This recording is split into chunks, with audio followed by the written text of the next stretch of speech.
నమస్తే. ఇన్నాళ్ళు నన్ను సపోర్ట్ చేస్తూ, ఎంకరేజ్ చేస్తూ మీ ప్రేమని నాకు అందిస్తున్న ప్రతి ఒక్కరికి కృతజ్ఞతలు. అలాగే ఈ వీడియో కూడా ఖచ్చితంగా మీకు ఉపయోగపడుతుంది. లైక్, షేర్ అండ్ సబ్స్క్రైబ్ చేసి మీ సపోర్ట్‌ని నాకు అందించండి. అలాగే ఈ వీడియో పట్ల మీకున్న అభిప్రాయాన్ని కామెంట్ సెక్షన్‌లో కామెంట్ చేసి తెలియజేయండి. ఇప్పుడు వీడియోని చూద్దాం. నమస్తే, వెల్కమ్ టు అవర్ ఛానల్. నేను పద్మిని. ప్రస్తుతంతో పాటు ప్రముఖ ఆధ్యాత్మికవేత్త, ప్రముఖ న్యూమరాలజిస్ట్, లక్ష్మీ నరసింహస్వామి ఉపాసకురాలు శ్రీమతి స్రవంతి గారు మనతో పాటు ఉన్నారు. మాట్లాడదాం. నమస్తే అక్క. నమస్తే పద్మిని. అక్క, మార్గశీర్ష మాసం ప్రారంభం కాబోతోంది. మార్గశీర్ష మాసంలో ప్రత్యేకంగా అటు దత్త జయంతి అనుకోవచ్చు, లేకపోతే సుబ్బారాయుడు షష్ఠి అనుకోవచ్చు, ఇట్లాంటి ప్రత్యేక తిథులు ఖచ్చితంగా వస్తాయి. అవి మనం చేసుకుంటాం. కాకపోతే మార్గశీర్ష గురువారాలకు కూడా చాలా పెద్దపీట వేసింది ధర్మం, మన సనాతన ధర్మం అని ఖచ్చితంగా చెప్పుకోవచ్చు. ఏమిటి మార్గశీర్ష మాసం గురువారాలకు ఉన్నటువంటి వైశిష్ట్యం? ఎందుకని అంత విశేషంగా జరుపుకుంటాం? అసలు ఏం చేసుకోవాలి? ఇప్పటిదాకా మాకు తెలియదు అనుకునే వాళ్ళు స్టార్ట్ చేయొచ్చా? అయితే మార్గశిర మాసం గురించి చెప్పుకోవాలి అని అంటే, అసలు అలాంటి మాసం అనేది లేదు, సమమైన మాసం అనేది లేదు అని చెప్తారనమాట. అయితే అమ్మవారికి చాలా ఇష్టమైన మాసము. ఆవిడ తప్పకుండా కిందకు వచ్చి ఎలా ఉన్నారు, చక్కగా పూజలు అవి చేసుకుంటున్నారా లేదా, నీట్నెస్ మెయింటైన్ చేస్తున్నారా లేదా, ఇవన్నీ కూడా చూస్తారు అని చెప్తారనమాట. అయితే మనకి నీట్నెస్ ఎందుకు మెయింటైన్ చేయాలి అని అంటే, మనం మేనిఫెస్టేషన్స్ లో ఈ మధ్య క్లటర్స్ ఉండకూడదు, ఇల్లు నీట్ గా ఉండాలి, చెత్త సామాన్ ఏవి ఉండకూడదు, పనికి రాని సామాన్ ఇంట్లో ఉండకూడదు అని చెప్తాను, చూసావా? మన సనాతన ధర్మంలో ఎప్పుడో పెద్ద పీట వేశారు ఆ మేనిఫెస్టేషన్ కి అనమాట. కాబట్టి ఇంకోటి ఏంటి అని అంటే, నాకు అనిపిస్తుంది ఆ సుబ్రహ్మణ్యేశ్వర స్వామి అంటే ఇష్టము అమ్మవారికి. అలాగే దత్తాత్రేయ స్వామి వారు ఎక్కడ ఉంటారో అనఘాలక్ష్మి అక్కడే ఉంటుంది. ఇద్దరు ఈ మాసంలో ఉంటారు కాబట్టి ఆవిడ ప్రత్యేకంగా ఈ మాసాన్ని ఎన్నుకున్నారు అని చెప్పుకోవచ్చు అనమాట. జనరల్ గా మనం ఎక్కడన్నా పూజ చేసుకోవాలి అమ్మవారికి అంటే శుక్రవారం అనుకుంటాం, కానీ మార్గశిర మాసం గురువారం చేసుకుంటాం. లక్ష్మీవారం అంటే ఏంటి అంటే, గురువు అనుగ్రహం గనక ఉంటే లక్ష్మీ అమ్మవారి అనుగ్రహం కూడా తప్పకుండా ఉంటుంది అనేది మనం అర్థం చేసుకోవచ్చు. అయితే ఇప్పుడు మనం ఎలా ఉండాలి మరి అని అనుకుంటే గనక, అమ్మవారిని చక్కగా పూజించుకోవాలి. వ్రతం అని అంటే ఏంటంటే షోడశోపచార పూజ చేసుకోవాలి. జనరల్ గా ఏదైనా వ్రతం చేసుకోవాలి అని అనుకున్నా, ఏదైనా పూజ చేయాలి ప్రత్యేకంగా అనుకున్నా, మనకి ఆనవాయితీ లేదు అనే విషయం మనకి కనిపిస్తూ ఉంటుంది అనమాట. అలా ఆనవాయితీ లేదు కానీ గురువారం వదులుకోబుద్ధి కావట్లేదు అని అనుకున్నప్పుడు, మీరు చక్కగా అనగా లక్ష్మి అనకుడు అంటే అనగా దత్తుడు అనగా లక్ష్మి ఉన్న ఫోటో పెట్టుకొని ఆ గురువారాలు మీరు చక్కగా పూజ చేసుకోవచ్చు అనమాట. ఏం పూజ చేసుకోమంటారు? షోడశోపచార పూజ అనేది చాలా ఇంపార్టెంట్. మీకు చూస్తే గనక ఎకిరాల భరద్వాజ్ గారి మాస్టర్ బుక్ లో గురువుకి సంబంధించిన షోడశోపచార పూజ చాలా ఈజీగా ఉంటుంది అనమాట. చాలా ఈజీగా ఉంటుంది. మీరు అక్కడ ఏదైతే సమర్పిస్తున్నారో అటు అమ్మవారి పాదాలకు కూడా సమర్పించేస్తే ఇద్దరికి పూజ చేసుకున్నట్టు అవుతుంది అనమాట. అలాగే అమ్మవారికి మీరు ప్రత్యేకంగా పెట్టే నైవేద్యాలు కూడా ఉంటాయి ఇందులో. చెప్తాను మొదటి వారం ఏం పెట్టాలి, రెండో వారం ఏం పెట్టాలి అని. ఇంకొకటి ఏంటి అని అంటే, ఇక్కడ మార్గశిర మాసం లక్ష్మీవారం చేసిన పుష్యమాసం వచ్చే గురువారం కూడా ఒకసారి చేస్తాం అనమాట. 5 వారాలు చేయాలి. 5 వారాలు చేసుకుంటాం. అప్పుడే వ్రతం కంప్లీట్ అయినట్టు అవుతుంది, పూజ కంప్లీట్ అయినట్టు అవుతుంది. ఇంకోటి, వ్రతం చేసేటప్పుడు మనం పూజ చేసుకున్నాం కదా అని చెప్తే ఎప్పుడైనా కోపం వచ్చే ఆడవాళ్ళం ఉంటాం, జనరల్ గా తిట్టేస్తూ ఉంటాం పిల్లల్ని కూడా. అలాంటి పరుష వాక్యం అనేది రాకూడదు అనమాట. ఈ వ్రతంలో ఏంటంటే ఎవరిని కూడా దూషించకూడదు, ఎవరితో కూడా గట్టిగా కోపం వచ్చేటట్టు మాట్లాడకూడదు. ఇవన్నీ జాగ్రత్తగా ఉండాలి. అమ్మవారికి సంబంధించింది కాబట్టి కొంచెం కష్టమైనా కూడా ఇష్టంగా చేయాలన్నమాట. అదే మీరు చూస్తే గనక మార్గశిర మాసం చేసే ఏ పూజకైనా కూడా చాలా 10ంతల ఫలితం ఎక్కువ ఉంటుంది అని చెప్తారు.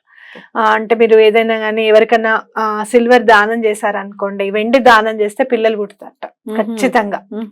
అట్లాగే మీరు ఒక్క పూట భోజనం చేసి, మార్గశిర మాసం అంతా ఒకటే పూట భోజనం చేస్తాను, రెండో పూట చెయ్యము అని అనుకుని అలా ఒక పూట ఉపవాసం ఉన్నా కూడా ఎలాంటి జన్మాంతర పాపాలైనా కూడా తొలగిపోతాయట బాబా. కాబట్టి ఏది చేసుకున్నా మీరు మార్గశిర మాసం చేస్తే కనుక మంచి ఫలితం ఉంటుంది అని చెప్పుకోవచ్చు. కంటిన్యూస్ గా 5 వీక్స్ చేయాల్సి ఉంటుంది అక్క?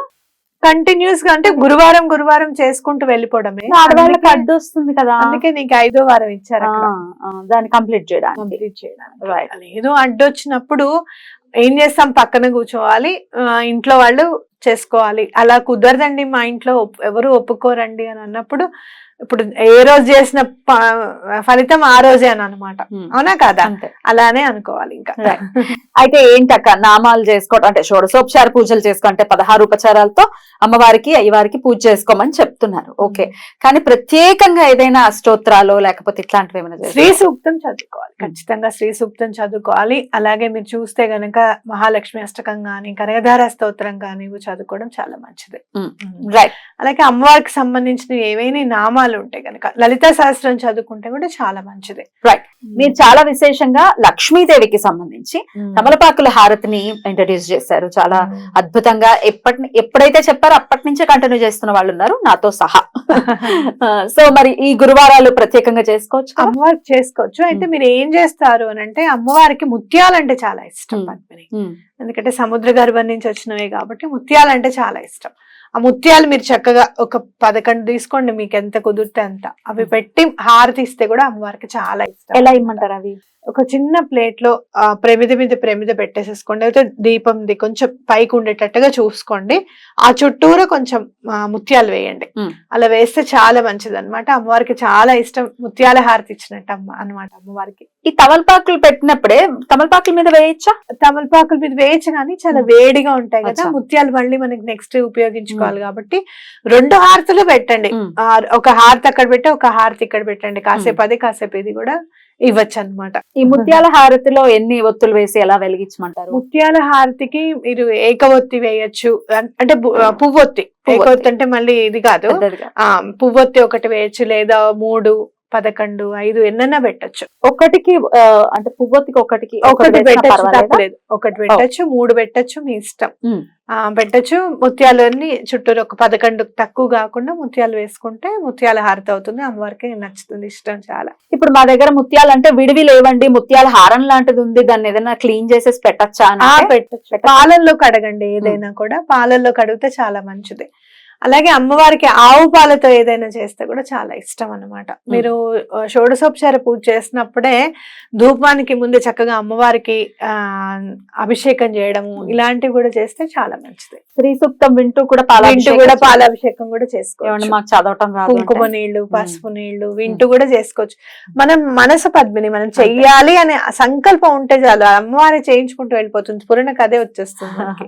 అయితే మనకి ఏ వారం మనకి ఫస్ట్ వారం ఏం పెట్టాలి, సెకండ్ వారం నైవేద్యాలు ఏం పెట్టాలి అనేది చెప్పుకుందాం ఇప్పుడు. అలాగే మొదటి గురువారం పులగం పెట్టాలి, 2వ వారం అట్లు తిమ్మనం, అట్లాగే 3వ గురువారం అప్పాలు పరమాన్నం, అట్లాగే 4వ గురువారం చిత్రాన్నం గారెలు, అలాగే 5వ గురువారం పూర్ణం బూరెలు. ఇంట్లో మనకి తెలియంది తిమ్మనం ఎలా చేయాలని చక్కగా యూట్యూబ్ లో చూసుకొని చేసేసేయండి. అమ్మవారికి ఇష్టం కాబట్టి తిమ్మనం అనేస్తే వచ్చేస్తుంది. లేదు అట్లొకటి కావాలంటే అట్లొకటి కూడా వేసుకోవచ్చు. ఓకేనా? అంటే ఈ మామూలు దోశలు